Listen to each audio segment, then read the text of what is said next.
Eu entrei na Seara Nova no início de 1970, a convite de um dos administradores, o António Melo, porque deu-se o caso de eu ter entrado em 69 no curso de Filosofia da Faculdade de Letras e de ter feito a chamada admissão à universidade, a prova escrita de História e de Filosofia ao lado do António Melo. E ganhámos a partir daí uma amizade e no princípio de 1970 proporcionou-se eu ir trabalhar para a Seara Nova no setor de apoio à redação, tratando nomeadamente da parte de controlo e de publicação da publicidade. É evidente que jovem de 18 anos, naquela época, a Seara Nova não era para mim um objeto desconhecido. Pelo contrário, era quase um objeto de culto. Por duas circunstâncias, eu tinha um tio que era assinante da Seara Nova e que todos os meses me passava a Seara Nova para as mãos e eu deliciava-me a ler os factos e documentos. Mal sabia eu que depois iria descobrir quem é que selecionava aqueles factos e documentos, já lá vou. E porque tive a sorte de estudar numa escola onde havia muitos professores da oposição ao regime salazarista, precisamente eram professores nessa escola porque estavam impedidos de dar aulas no ensino público. Eu estou a falar no Liceu Francês. E então, quando via a Seara Nova, quando lia a Seara Nova, o que o meu tio me passava para as mãos, descobri, muitas vezes, que vários daqueles professores com quem eu lidava cotidianamente eram também colaboradores da Seara Nova. Estou a falar, por exemplo, do professor Rui Grácio, que foi meu professor de Filosofia e que escrevia artigos fundamentais sobre pedagogia nas páginas da Seara Nova, a professora Emma Quintas Alves, que também era uma grande colaboradora da Seara sobre as questões do ensino, etc. Portanto, quando o António Melo me fez este convite para ingressar na Seara Nova, isso foi para mim, jovem de 18 anos, uma felicidade extremamente grande e sobretudo, uma forma de começar a vida adulta e a cidadania de uma forma extremamente consistente. E lembro perfeitamente da primeira vez que eu entrei na redação da Seara Nova, que era na Rua Luciano de Cordeiro, num primeiro andar, e me confrontei e fui apresentado pela primeira vez cara a cara com o Souto-Maior Cardia. Isso para mim foi um momento extremamente interessante. Na altura, em 69, o Souto-Maior Cardia era, para as pessoas da minha geração, era um ídolo, quer do ponto de vista da filosofia, quer, sobretudo, do ponto de vista da resistência ao fascismo. Lembro perfeitamente que, em 1969, numas reuniões preparatórias das eleições realizadas no Palácio do Marquês de Fronteira, da forma como o Souto-Maior Cardia enfrentou o célebre capitão maltês da polícia de choque e, portanto, o Souto-Maior Cardia era, de facto, uma grande referência.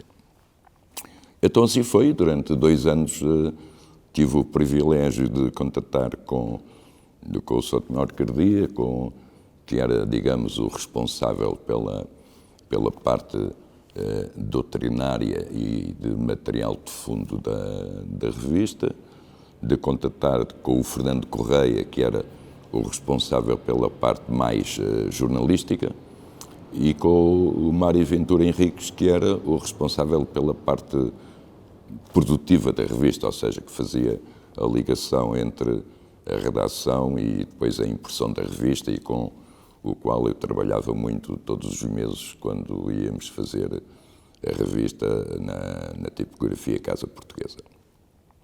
Para além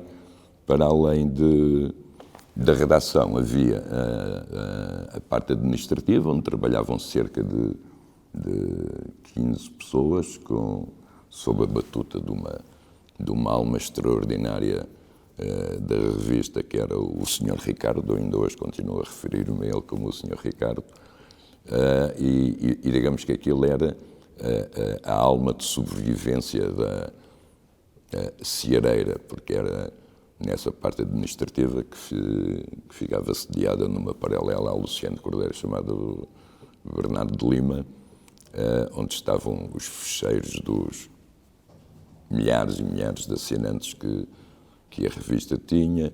Era dali que eram expedidos os livros das edições.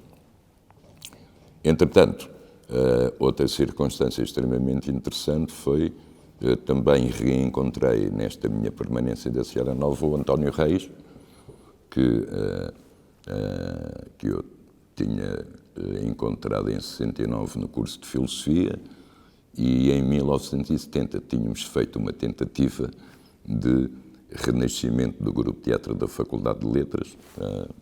Estas coisas estão todas ligadas. Tentámos fazer uma peça chamada Esplendor e Morte de Joaquim Murieta, do Pablo Neruda, mas não conseguimos. E, portanto, o António Reis também estava na parte da redação, mas era o responsável pelas edições. E ainda por cima apanhei aqui um momento crucial extremamente interessante, até para meu próprio conhecimento da história da Seara Nova. Foi que em 71 a Seara Nova resolveu fazer uma grande exposição comemorativa dos 50 anos de criação da Seara. E eu mais uma pessoa da administração, a Alice Sena Lopes, fomos responsabilizados para organizar, do ponto de vista logístico e de digressão pelo país, essa exposição. Lembro perfeitamente que a inauguração da exposição foi na Livraria Quadrante, com muita gente a assistir à inauguração da exposição, e depois o primeiro sítio onde foi mostrada, organizada então por mim e pela Alice Sena Lopes, foi nas instalações do Ateneu de Coimbra, também em circunstâncias extremamente consistentes do ponto de vista de frequência das pessoas. Por razões da minha vida, em 72, eu afastei-me da Seara Nova, fui trabalhar para outra revista, continuei a colaborar escrevendo pequenas notas sobre a vida teatral portuguesa, até que em 75, e portanto estou aqui a dar um salto de alguns anos, em 75, na parte mais forte da luta entre o Partido Comunista e o Partido Socialista, vieram ter às mãos, através do PC, várias ações da Seara Nova, e eu apareci como acionista numa célebre e quente Assembleia Geral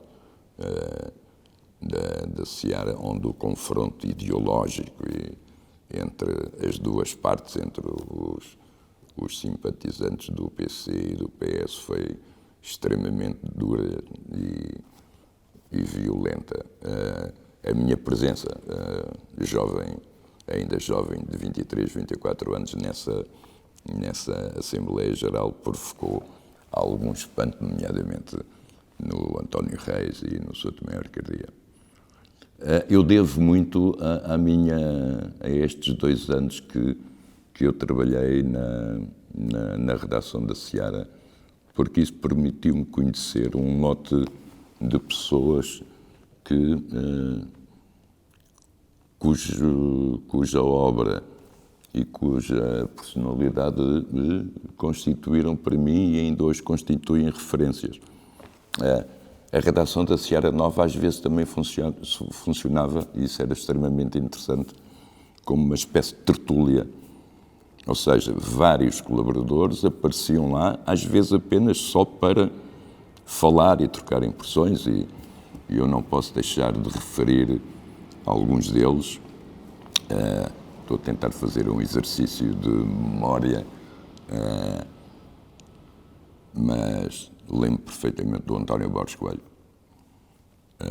Foi na Seara Nova que eu tive a oportunidade de conhecer esse grande vulto da história, dos estudos históricos em Portugal, numa altura em que ele estava a publicar uma obra fundamental chamada Portugal na Espanha Árabe. Mas também o Alexandre Cabral, mas também o Rogério Paulo, que aparecia frequentemente para contar histórias sobre as suas viagens a Cuba, e depois acabou também, nessa altura, por publicar na Seara Nova um livro sobre essa sua experiência cubana, chamado Um Ator em Viagem. E, portanto, uma pleiade de intelectuais de forte presença na sociedade portuguesa e que, obviamente, para um jovem com 20, 22, 23 anos, para mim foram extremamente importantes. O diretor Augusto Abeleira estava um pouco ausente, não? Digamos que eu nunca, nestes 2 anos de permanência na Seara Nova, nunca me cruzei com o diretor de então. Imagino que ele talvez se deslocasse lá à noite. Ora, no seu tempo havia muitos homens da Seara que eram simultaneamente homens da publicidade. Como se processavam as relações entre a Seara e a publicidade? Exatamente. Surpreendentemente, a Seara, para além daquela publicidade que seria pela própria natureza da revista, ou seja, praticamente todas as editoras publicavam anúncios das suas edições na Seara Nova, a Seara publicava bastantes anúncios de bens e serviços como bancos, companhias de seguro, etc. Isso devia-se, e portanto essa questão também era da minha responsabilidade, devia-se a que na maior parte das agências de publicidade muitos dos seus quadros dirigentes eram pessoas da oposição ao regime e que, portanto, através da sua influência na própria vida das agências de publicidade, tentavam canalizar para a Seara Nova esse tipo de anúncios, porque isso era também uma forma extremamente importante de sobrevivência da própria revista. Estou-me a lembrar, por exemplo, do Orlando da Costa, que era um dos quadros dirigentes da agência Ciesa, do Alexandre Cabral, que era um dos quadros dirigentes da agência Latina, do Zé Carlos Ali dos Santos e do António Melo. Por exemplo, o António Melo era administrador da Seara Nova e era diretor administrativo da Espiral, e, portanto, havia esta forma de a publicidade ajudar também a manter uma revista que era uma revista de oposição ao regime. Nesses 2 anos da minha permanência descobri então quem fazia os factos e documentos, que era se calhar uma das secções mais procuradas da revista todos os meses, era o próprio Sr. Tomé Arcadia. E o que lhe dava um prazer especial de estar a escolher aqueles discursos do Américo Tomás, que era o grande alimentador da secção Factos e Documentos. O Sr. Tomé Arcadia era uma espécie de chefe de redação informal? Exatamente, claro. Não é excessivo dizer isso? Não é excessivo dizer isso. Não é, era, digamos, o coordenador da redação, no fundo, não é?